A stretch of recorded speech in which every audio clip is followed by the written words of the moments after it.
Bismillahirrahmanirrahim. Assalamualaikum warahmatullahi wabarakatuh. Perkenalkan, nama saya Elsa Azkia Yulianti, NIM 12110-130.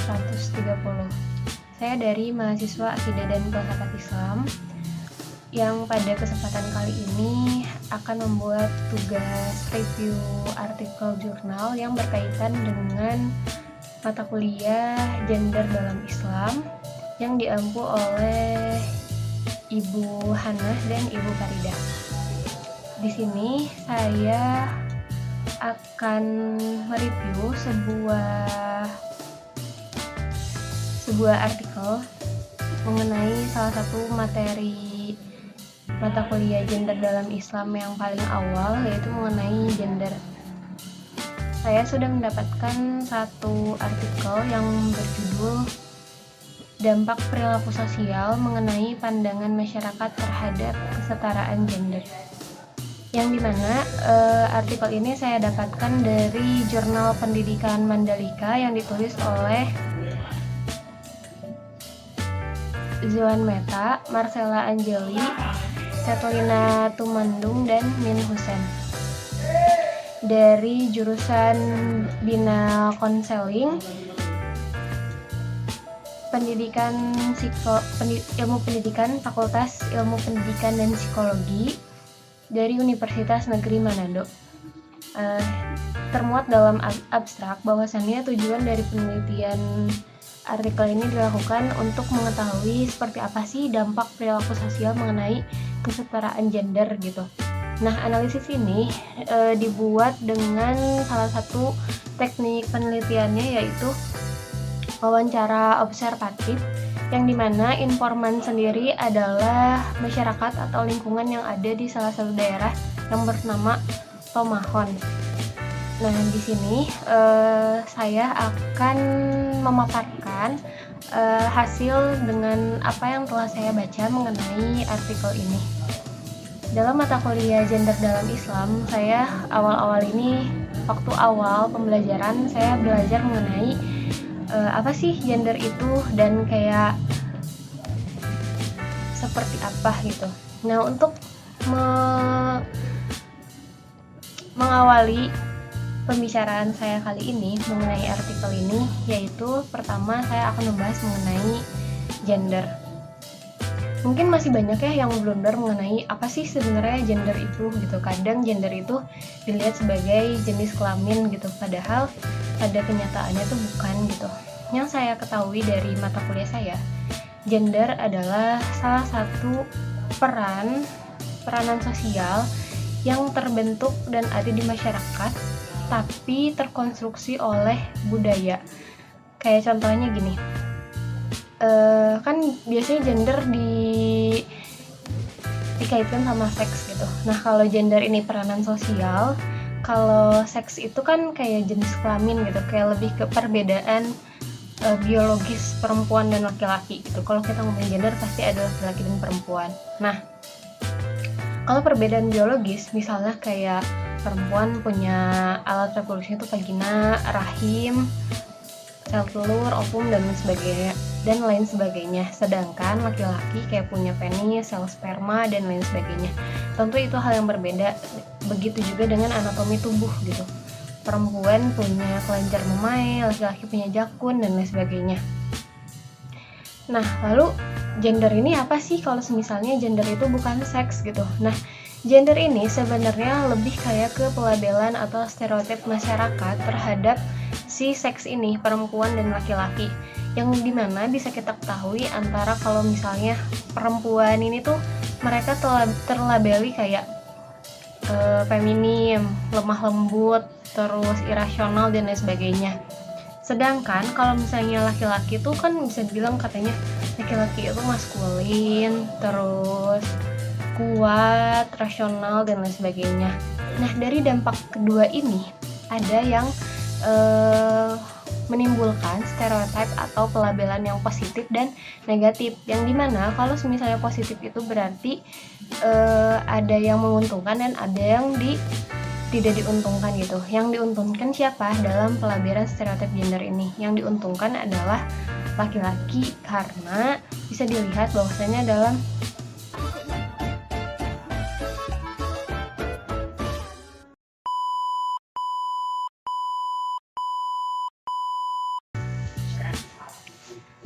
Nah, dalam hal ini kan kayak laki-laki tadi kayak maskulin dan lain sebagainya, itu poin plus karena kalau dalam masyarakat dilihatnya berarti kuat, bisa menjadi pemimpin dan lain sebagainya. Sedangkan saat perempuan akan menjadi seorang pemimpin gitu, mereka dilabeli gak usah, perempuan mah nanti pikirannya nggak irasional dan lain sebagainya. Nah, dari stereotip gender ini bisa dibilang terjadilah dampak ketidakadilan gender, yang dimana dalam artikel ini tuh diulas untuk pendahuluannya mengenai beberapa masalah gitu mengenai si gender ini. Namun yang saya temukan dalam artikel ini sangat menarik ya, karena artikel ini kan mereka itu seolah kayak menganalisis di suatu daerah atau mahon itu mengenai perilaku sosial dalam kesetaraan gender. Jadi dilihat dalam perspektif kesetaraan gender, bukan ketidakadilan gender, yang dimana nanti di dalamnya akan dimuat berbagai macam beberapa poin yang dirasa itu sudah atau berkaitan dengan kesetaraan gender. Nah, untuk yang pertama di sini ada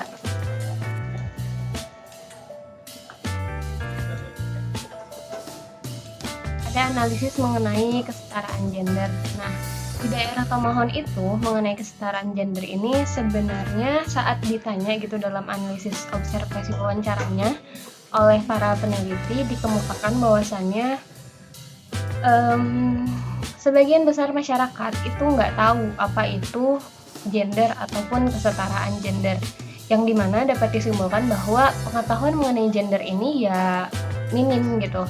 Tapi mereka menemukan bahwasannya walaupun mereka tidak tahu apa itu gender dan kesetaraan gender, pada dasarnya mereka juga ternyata sudah melakukan atau mengimplikasikan nilai-nilai kesetaraan gender dalam perilaku sosial. Itu yang pertama. Lalu dalam hal-hal kesetaraan gender atau bentuk kegiatannya atau partisipasinya itu seperti apa gitu. Nah, di sini terbagi menjadi 4, diantaranya yang pertama yaitu di daerah sana pemenuhan hak pendidikan yang sama. Jadi kan wawancaranya itu lebih kayak karena lingkungan daerah gitu. Pasti kita atau di sana para peneliti itu mewawancaranya itu adalah seorang yang sudah berkeluarga gitu, terhadap implikasinya kepada anak-anak mereka. Nah, yang pertama mengenai pemenuhan hak pendidikan yang sama, di sana sudah diterapkan bahwasanya anak laki-laki dan perempuan itu diberikan hak pendidikan yang sama gitu. Bahkan warga di sana mengatakan bahwasanya saya tidak membeda-bedakan antara anak perempuan atau laki-laki, yang dimana kalau dulu itu ada kata-kata yang kayak seolah perempuan itu nggak usah sekolah. Nah, di sini di Tomohon itu perempuan dan laki-laki sudah disekolahkan dengan hak yang sama, karena mereka menilai bahwasannya ya pendidikan itu harus, apalagi kan didukung dengan negara juga yang memberikan pendidikan gratis, begitu katanya.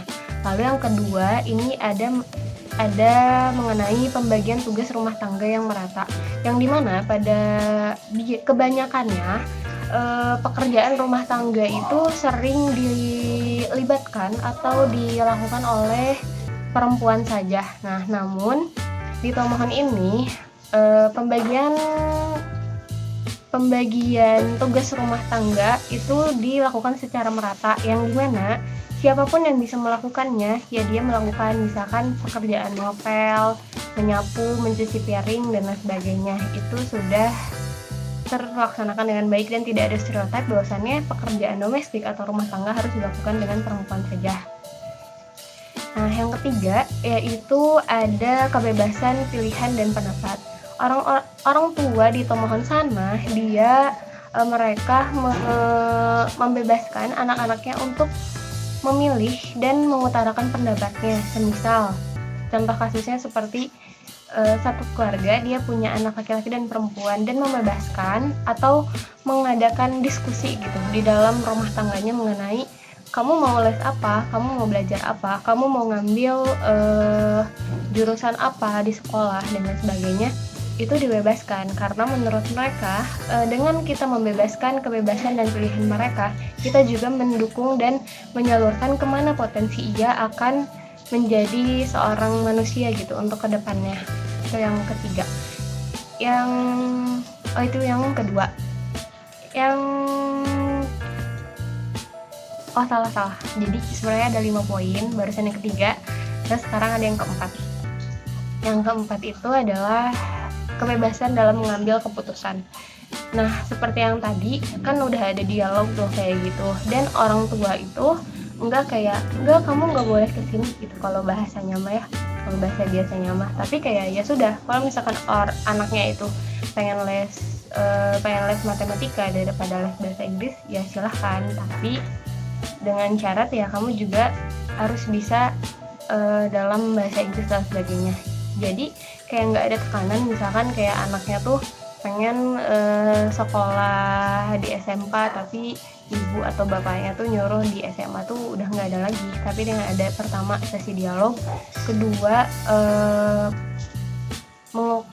mengemukakan pendapatnya, terus yang ketiga orang tua itu yang menyetujui apa yang diinginkan anaknya dengan tujuan untuk menyupport dan menghantarkan kemana anak-anak mereka ingin mencapai tujuannya. Yang terakhir, yang kelima, adanya peningkatan ekonomi. Nah, sebenarnya lebih menarik lagi ini sih. Jadi sebenarnya dari adanya kesetaraan gender antara laki-laki dan perempuan itu bakalan ngadain peningkatan ekonomi yang dimana perempuan dan laki-laki tidak terbebasi untuk mereka bekerja, mereka berusaha, mereka melakukan suatu kegiatan yang menghasilkan gitu. Karena dengan adanya kesetaraan gender ini, peningkatan ekonomi akan terus berlanjut dan membaik gitu. Nah, di sana juga terjadi hal yang serupa seperti itu. Nah, lalu garis besar atau subjudul yang terakhir itu mengenai dampak perilaku sosial dalam kesetaraan gender. Nah, dilihat dari beberapa tadi poin yang sudah saya paparkan dalam artikel ini, saya melihat bahwasannya dampak perilaku sosial di daerah pemohon itu yang sudah mengusung kesetaraan gender sangat patut diapresiasi dan sangat melegakan gitu untuk didengar, bahwasannya implikasi penerapan kesetaraan gender sangatlah memang harus dilakukan karena memiliki berbagai macam manfaat.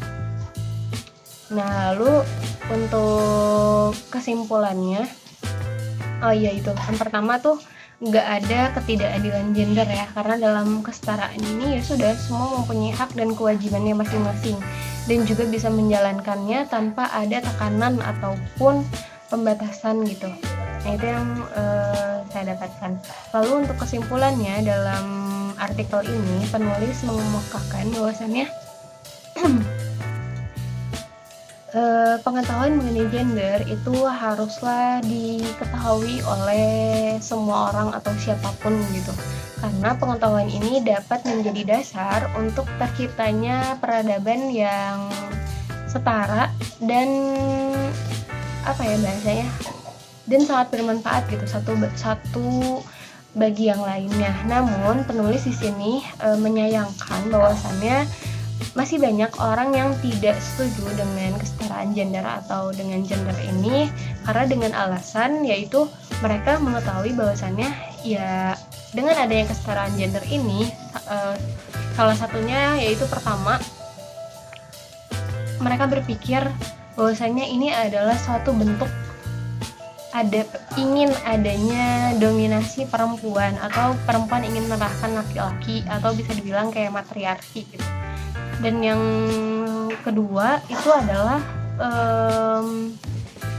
menganggap bentuk kesetaraan gender ini jelek gitu karena emang nggak sesuai dengan kebudayaan. Nah, itu mungkin yang disampaikan oleh penulis dalam artikelnya. Lalu dalam pandangan saya setelah saya membaca dan memahami mengenai artikel ini, saya memang sangat setuju dengan adanya tindak kesetaraan gender gitu, yang dimana kita bisa hidup satu sama lain dengan hak dan kewajiban yang sama, juga tanpa terbebani ataupun terbatasi gitu. Mungkin cukup sekian video pada kesempatan kali ini mengenai pemaparan saya mengenai salah satu artikel. Mungkin dapat saya cukupkan. Wassalamualaikum warahmatullahi wabarakatuh. Terima kasih banyak.